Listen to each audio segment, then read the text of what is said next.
M not going to prepare for NEET any more. ठीक है, घंटा 15 मिनट लगा है बायो करने में एंड इन्विजिलेटर्स लोगों ने मेरे आधा घंटा खाए हैं literally. Everyone welcome back to the channel and this is the last time I am talking about NEET with you all, क्योंकि this was my first drop second attempt and मैं कह सकती हूँ ये मेरा लास्ट ड्रॉप और last attempt भी था, क्योंकि इसके बाद I am not going to prepare for NEET any मोर।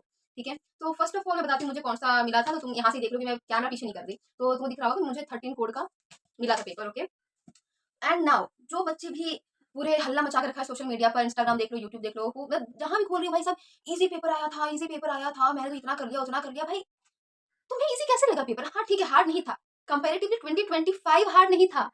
समझ में आ रही है मतलब? क्या अब दिमाग में कुछ तो घुसाओ भाई, कैसे कह रहे हो कि इजी पेपर था? ठीक है तुम्हें लगा इजी, हो सकता है तुम्हें इजी लगा, बहुत ही इजी लगा, तुमने एकदम 720 पे 720 क्रैक कर लिया, बट तुम इसकी अफवाह क्यों फैला रहे हो? पेपर उतना इजी नहीं था जितना तुम लोगों ने इसका ये हलवा बना के रखा कि भाई ये तो हलवा ही था, खा गए, हमने चपोट लिया पूरे। मतलब मैं लिटरली बता रही हूँ, मुझे बायो करने में, ठीक है मतलब शुरू से बात करते हैं, मतलब ठीक है तुम्हें पेपर इजी लगा, बट मैं बताऊँ तो पेपर 2025 में कंपेरेटिवली इजी था। पिछले वाला तो हार्ड क्वेश्चन था, एकदम गंदे गंदे डायग्राम नहीं थे, तो लंबा लंबा क्वेश्चन नहीं दिया हुआ था, ठीक है, बट सिर्फ फिजिक्स और केमिस्ट्री में, एंड केमिस्ट्री में जो न्यूमेरिकल्स आए थे वो बहुत ज्यादा लंबे लंबे आए थे, paper was lengthy, time management नहीं हो रहा था इस बार। ठीक है, बायो बहुत ईजी था, ठीक है मैं भी मानती हूँ बायो बुक से ही दिया हुआ था, सारे एनसीईआरटी लाइंस दिए हुए थे, ईजी था, बट सिर्फ तुम्हारा मतलब 5 लाइन में लाइनर दे दिया तुमको, तुम सिलेक्ट करो करेक्ट कौन सा इनकरेक्ट कौन सा, भाई उसमें दिमाग लगता है। मतलब तुम सेकंड में कैसे सॉल्व कर सकते हो बायो क्वेश्चन, जिसमें आपको 5 क्वेश्चन दिया हुआ है, उसमें तुमको चूज करना है कि करेक्ट कौन सा इनकरेक्ट कौन सा है, और फिर जाके लिखो उसमें से कौन सा करेक्ट है कौन सा इनकरेक्ट है। 1 सेकंड में वो नहीं हो सकता। मुझे लिटरली बायो करने में 1 घंटा 15 मिनट लिखे लगे हुए हैं। मैंने घड़ी देख के स्टार्ट किया था और मैंने पूरी कोशिश की थी कि एटलीस्ट मेरा जो बायो का पेपर है वो एटलीस्ट 50 से 55 मिनट में तो हो ही जाए, ताकि मुझे फिजिक्स केमिस्ट्री के लिए 2 घंटे मिल सके, बट नहीं हो पाया। कम से कम मुझे 1 घंटा 15 मिनट लगा है बायो करने में, एंड फिर भी कुछ क्वेश्चन थे जो मैंने स्किप किए थे, 2-4 क्वेश्चन मैंने स्किप किए थे उसमें, ठीक है। एंड देन मैं केमिस्ट्री पे गई, केमिस्ट्री में भी तुम्हारे लंबे-लंबे जो न्यूमेरिकल्स दिए गए थे वो उतने मतलब ठीक है कैलकुलेशन करने लायक थे, बट लंबे भी दिए हुए थे।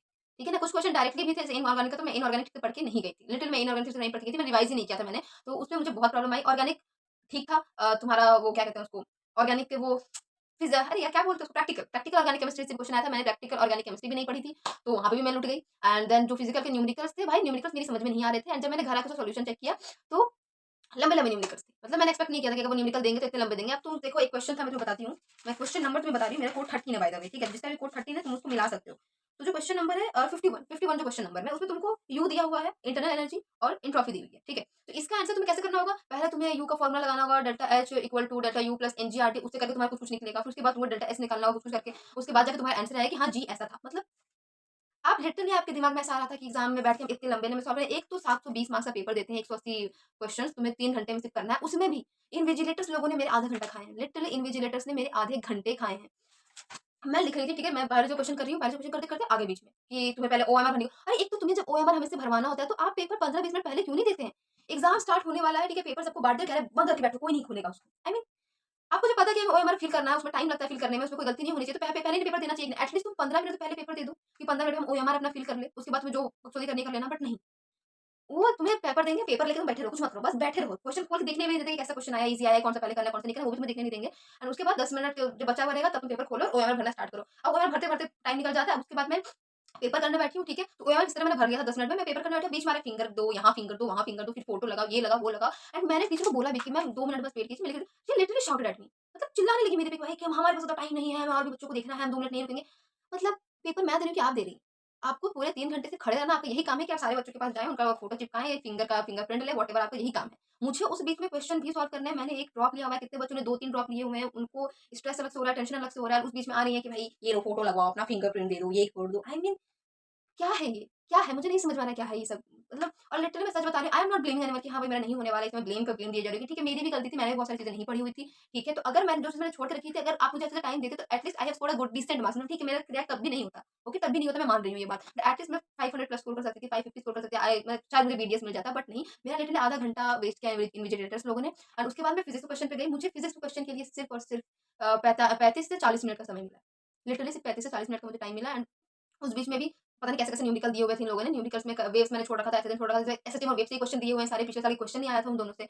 तो मैंने वो छोड़ दिया था कि भाई कितना ही आएगा, ज़्यादा से 1-2 क्वेश्चन आएगा। मैं देख रही हूँ, भाई पहला क्वेश्चन निकाला, ये एसएसएम से क्वेश्चन दिया हुआ है। उसके बाद फिर तुम्हारा फिर से 4 नंबर है, वो भी तुम्हारा एसएसटीम वेव से क्वेश्चन दिया हुआ है। एंड देन अगेन 1-2 क्वेश्चन था जो तुम्हारा हाँ यार मुझे अभी दिख नहीं रहा है। एक क्वेश्चन तुम्हारा इससे था, क्या बोलते हैं उसको, मीटर ब्रिज से, ठीक है? वो वाला मैंने नहीं किया हुआ, तो वो भी मैं नहीं कर पाई। हाँ, एक और क्वेश्चन है जो तुम्हारा एसएसएम से दिया हुआ था। मतलब इतने सारे क्वेश्चन एसएसएम से दिए हुए हैं, ग्राफ से दिए हुए हैं। कुछ क्वेश्चन जो है जो मैं सॉल्व कर रही हूँ, उसका न्यूमेरिकल निकालना, सारा आंसर ही मैच नहीं हो रहा है। आंसर ही मैच नहीं हो रहा है, पता नहीं कैसे आंसर नहीं मैच हो रहा था। मैं उसी फॉर्मूले से कर रही थी। एक मैं तुम्हें क्वेश्चन बताती हूँ, कौन-सा मैंने किया था।